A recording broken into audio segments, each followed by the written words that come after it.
Fame wasn't something Mary-Kate and Ashley Olsen were chasing. In fact, it all began by accident. Their mother casually sent in a photo of the twins to a casting agency, and before anyone knew it, the girls landed a role on Full House. At just 9 months old, they became the youngest stars on one of the biggest shows of the 90s. But the glamorous world of television wasn't as sweet as it looked from the outside. John Stamos, who played Uncle Jesse, later admitted the twins were tough to work with. They cried constantly during filming, making scenes hard to shoot. At one point, producers even recast them. But the replacements didn't work out, and the twins were brought back. During the first season, it was mostly Mary-Kate on screen. Ashley was too scared to be in front of the cameras.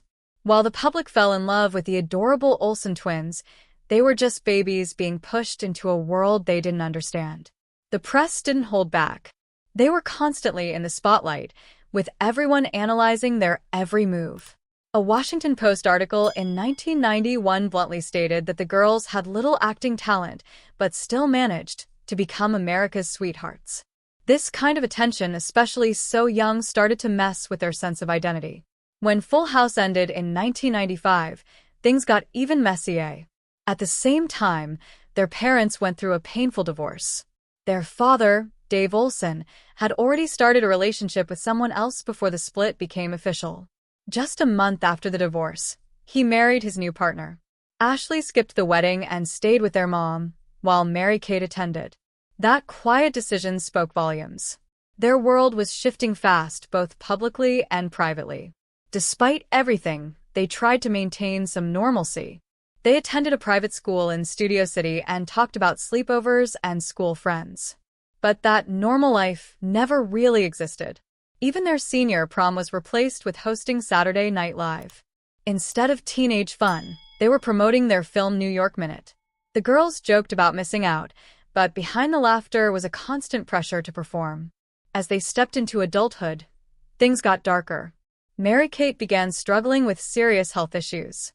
By the time she turned 18, rumors about her eating disorder were everywhere. Just after graduation, she was admitted to a rehab center. Her father and therapist had intervened, scared for her life. A source told People magazine they feared finding her unconscious because she wasn't eating.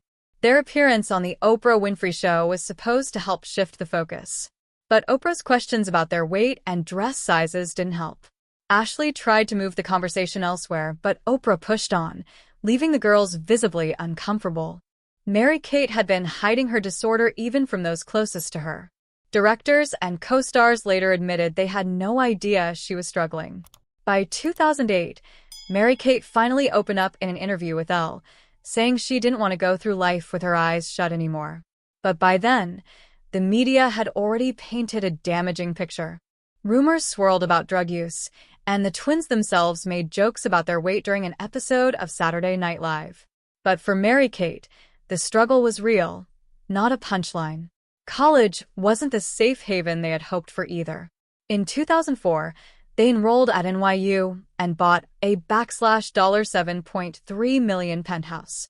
But they never actually moved in. Reports claimed Mary-Kate was missing classes and might switch to independent study. Eventually, she took a leave of absence. Rumors said it was due to a second treatment for her disorder. While she had support from therapists and coaches, the pressure of being a college student and a global brand was too much. Then came the betrayal. Spencer Pratt, known for The Hills, claimed he made $50,000 by selling a photo of Mary-Kate at a party. The two got into a public feud, with Pratt throwing nasty comments her way. That was just one example of how every moment of their lives was up for sale. Their transition from child stars to fashion moguls wasn't smooth either. In the early 2000s, websites even had creepy countdowns to their 18th birthdays. The public obsession with them only intensified. Ashley once sued the National Enquirer for $40 million after they published a misleading story suggesting she passed out from drug use. Even after the outlet apologized, the emotional damage was already done.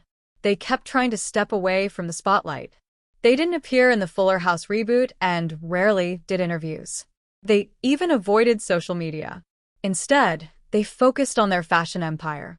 Their label, The Row, became a high-end brand selling pieces that cost thousands.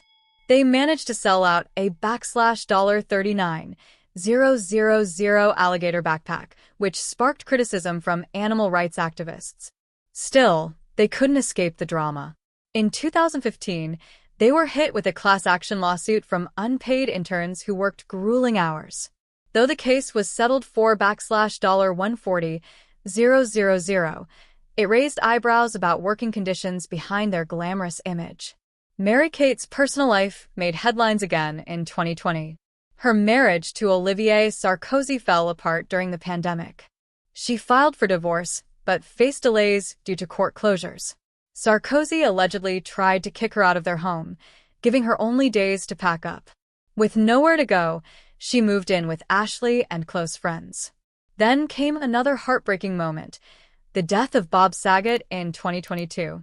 Despite staying away from acting, the twins stayed in touch with their TV dad. They attended his funeral and called him the most generous and loving man. Ashley had her own battles, too. She was diagnosed with Lyme disease in its late stages and later suffered complications from a cosmetic surgery that went wrong. Her face swelled and bruised, and she had to undergo intensive treatment.